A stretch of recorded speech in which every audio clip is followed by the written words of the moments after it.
You get AI, you get AI, you get AI, everybody gets AI. That's right, everybody, the AI hype train is not stopping. And that is because a few hours ago, Adobe released their brand new suite of AI art tools for creative professionals called Firefly. And I'm gonna tell you right now, it will have some very interesting consequences. So let's talk about that. Hello humans, my name is KO Overload, and of course, as you saw by the title of this video, today we're gonna be talking about Adobe Firefly, which is basically Adobe's response to the current AI race. And they hope that by releasing Firefly, they'll be able to take a little piece of that cake. I mean, not gonna lie, I want a piece of that cake too. So in this video, how about we take a look at what Firefly is, what exactly we'll be able to do with it, what kind of results you can expect, and also see what kind of images people are generating right now with it. But also, we're gonna be talking about some very funny consequences because of that release. Because yes, Adobe Firefly is actually pretty special, but we'll talk about that later. So for now, how about we watch the trailer presentation and see what Firefly is all about. So are you ready? Okay, let's go.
Okay, so that was the trailer presentation for Adobe Firefly, but I gotta say it was very fast, so let's actually analyze a little bit by bit what exactly they showed here. Okay, so the first thing they introduced is of course text to image, where you can input a prompt and then generate images based on the prompt. Now, of course, if you've used something like Stable Diffusion or Midjourney before, this is not really impressive. You've already seen all of that, but what's actually impressive is what we can see right here on the side. Because in that little section, you have different parameters. You have the aspect ratio, where you'll be able to select and generate images in different aspect ratio.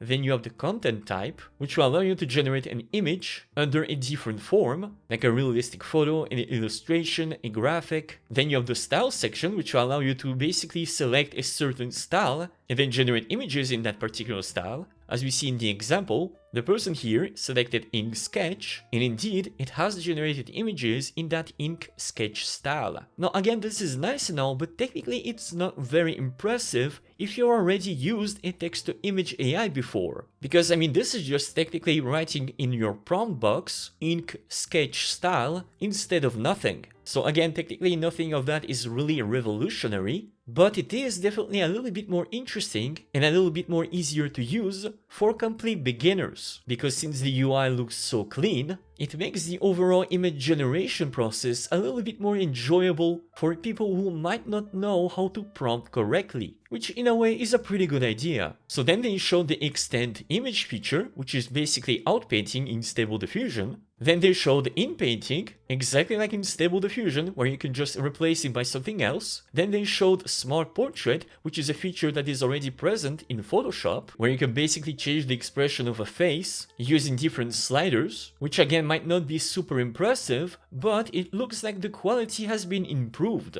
Then they showed the depth to image option, which is again something that we've been using inside Stable Diffusion with ControlNet. Then they showed 3D to image, where again they basically take a 3D image, run it through a generation to create a brand new 2D image, which again is something that you can do inside Stable Diffusion with ControlNet. So then they showed text to template, where you can basically input a prompt and it will create a template for a card or a poster. And they also give you a lot of customization options that are all generated automatically depending on what you want to accomplish. So then they showed conversational editing, which will basically allow you to talk with an AI, exactly like ChatGPT for example, and ask the AI to be able to perform certain tasks, like for example modifying the style of an image, which again, spoiler alert, is something that you can do inside Stable Diffusion already. So then they showed the text to vector option, which will allow you to generate an image, but this time it is a vector image, so it will be very useful for illustrators and maybe logo creators, so that's actually pretty cool. So then they showed the combined photo feature, exactly like you have inside Midjourney, where you basically take several images and then combine them into one, which is a feature that I actually really enjoy inside Midjourney, and I really hope that we could have inside Stable Diffusion. So then they showed the color conditioned image generation, where you basically input an image and it will generate a brand new image based on the color of your input image, which is I think something that you can do inside ControlNet using the color model. Now I could be wrong, I haven't used it that much, but I'm pretty sure this is definitely something that you can do in Stable Diffusion right now. And then finally they finished the presentation by presenting an upscaling option that, spoiler alert, we've had inside Stable Diffusion all along. Now, in that short presentation, they haven't really showed everything, especially when it comes to the text to image option, so here's a little bit more info on that. So if we look here in this new presentation, we see something that is very similar to what we saw previously, but now we see it a little bit more in action in how exactly it works and how fast it is to actually generate those images. And as you can see right here, very easily the person behind is able to choose different techniques, effects, themes, materials, and then very easily, very fast, you can see the effect of all of those concepts and all of those effects applied into the image generation. Now again, this is very cool and all, this looks very clean, this looks very fast, and it seems to work very well, and the model they managed to train looks actually very powerful. However, again, in a way, this is not something that we haven't seen before, because all you're really doing is just replacing words that you can type yourself manually by some selection boxes in a taskbar on the right, which again, it's absolutely fine. It is definitely way better and way easier to use if you're a complete beginner, if you've never used a text to AI generator before, but I think that for the people who've already been using Midjourney or Stable Diffusion, this is definitely not something very impressive. This is not something that we haven't seen before. Now, one thing that is at least pretty cool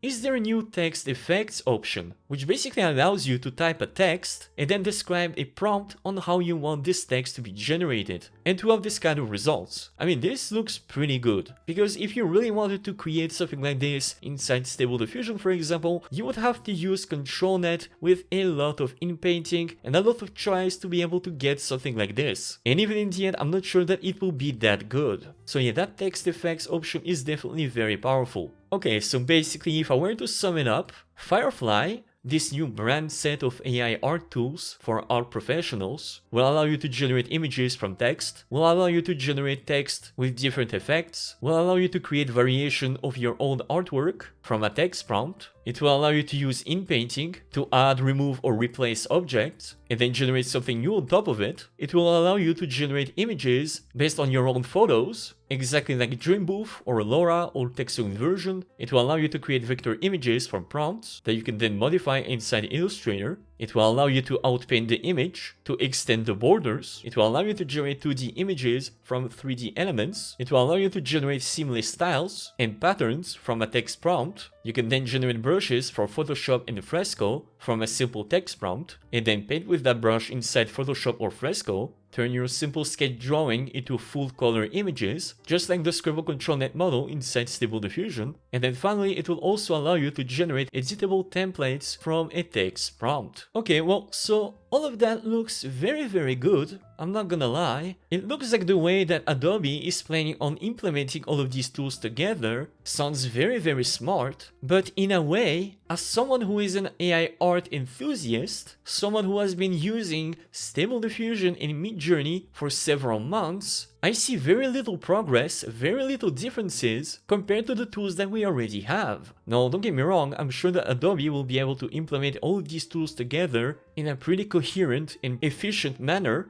but in a way, I'm not really that impressed. Because most of the features that we see right here are already present and have been present inside Stable Diffusion for months. And actually, well, the reason why is pretty simple. That is because Adobe Firefly is based on Stable Diffusion technology. So yeah, obviously a lot of the tools that they showed here will be similar to what we already know inside the Stable Diffusion community. We've already been using all of these tools for months now. But I think that what Adobe is trying to do here is trying to create a set of tools that everybody can use very easily in a very beautiful and easy to use UI that even non-tech savvy people will be able to use very easily. So yeah, I mean, in a way, I'm not mad. They definitely know what they're doing, but if you are tech savvy and if you already used some of those tools before, you might not be as impressed as some beginners are. Now, if you go and look at the gallery and we look at the images that are already generated by some people of the community using Adobe Firefly,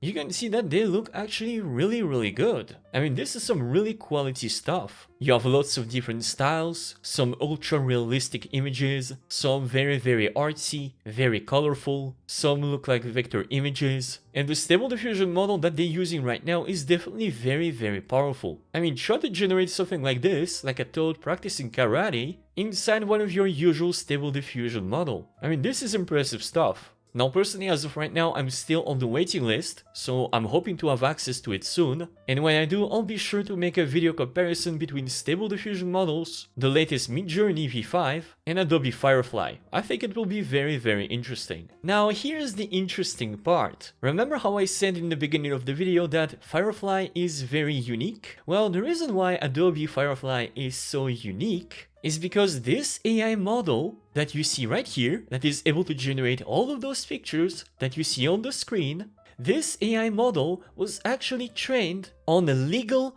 obtained images from Adobe stock, openly licensed content, and public domain works with expired copyrights. That's right. So if you remember my previous video a few months ago about anti-AI art and the people who are against AI art tools, or if you've just been following the debate online about the ethics of using AI tools for image generation, you will know that a lot of artists are against these tools because they claim that these tools were created illegally. Because the companies that created those AI art tools used images present on the internet without the artist's consent. Now, I think that you all know my opinion on this. Personally, I believe that if you put your image online, the image is available for everyone to see and use. Now, we're not talking about plagiarism here, where someone just take your image and copy and paste it and make it sound like they are the one who created it. We're talking about taking images and using them for inspiration or training. Which again, in my personal opinion, again, it is my opinion, you don't necessarily have to agree with that, but in my opinion, this is fine.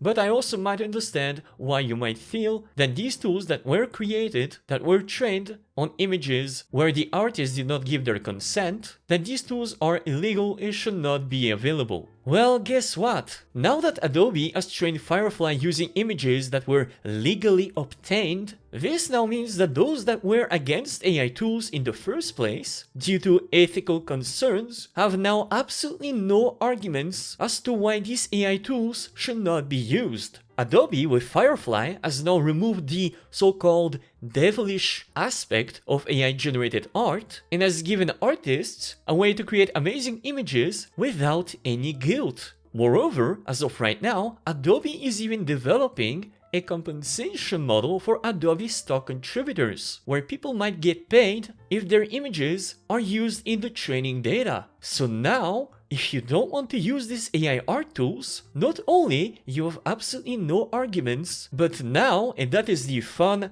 or sad part, you'll be able to use the exact same tools that the Stable Diffusion community have been using for months, but now you will have the joy to pay for it. So congratulations, you played yourself. This is exactly what I predicted a few months ago, where I explained that you can easily create a model trained on copyright-free images and still have an AI art tool that generate beautiful images. Except that now, this is currently inside the hands of big corporations. So now instead of having a free open source tool that everybody can contribute to, and that everybody can use for absolutely free, you'll be able to do the exact same thing, but now you'll have to pay a big corporation to do so. So yeah, that's great, congratulations, well done. Now again, I say it like that, I'm roasting the anti-AI art artists because of their nonsensical arguments against AI art, but this is something that would have happened anyway, even without their complaints. I mean, when you have an amazing technology where big corporations can make a lot of money from, or that can save them a lot of money, of course they're gonna be using them. Now Adobe is not at fault here, don't get me wrong. They actually did everything pretty well. They did everything in a very smart way, and they're really good at creating powerful art tools for professionals, and I've been doing it for decades. And although it's still a little bit sad to see this kind of technology in the hands of big corporations, at least in a way I think that it will maybe push more and more people who might have thought that Stable Diffusion is a little too hard to use, and maybe not a tool that is ethical to use, to maybe try out these new AI art tools for themselves. And really, this is always good. I want artists to be able to use these tools. I want them to be in our community. I welcome them. But the problem is that personally I've always hated their arguments against AI art tools, because ethics are so relative that using this as a base for arguments against using an AI art tool just does not make sense to me. Now sure, they could always use the arguments that everything that is done by an AI is a devil invention, if it's not made by a human it should not exist, but this is really just nonsense. And now that these new tools will be available for everyone to use, and use very easily, made by a reputable company like Adobe, the artists that don't use this AI technology will be left in the dust against the artists who use that technology right now. So again, if you are an artist and you plan on staying an artist, I highly suggest you that you jump on this AI bandwagon, like right now, because the more you wait, the harder it will be for you to compete with other artists who use this technology. I can assure you, you will not win. It's only when you be able to use this new technology and that you'll be able to implement them into your workflow that you'll be able to compete. It's simple as that. So yeah, there you go. The future of creativity is here and it's powered by AI. Adobe right now is taking a huge step forward by bringing AI into their creative suite, making it super accessible and super user-friendly for artists and content creators. And although it is a big corporation, it's still good to be able to have more tools for us to play with. And there you have it, folks. Thank you guys so much for watching. Don't forget to subscribe and smash the like button for the YouTube algorithm. Thank you also so much for my Patreon supporters for supporting my videos. You guys are absolutely awesome. You people are the ones who support me so I can make these videos possible for you, so thank you so much. And I'll see you guys next time. Bye bye.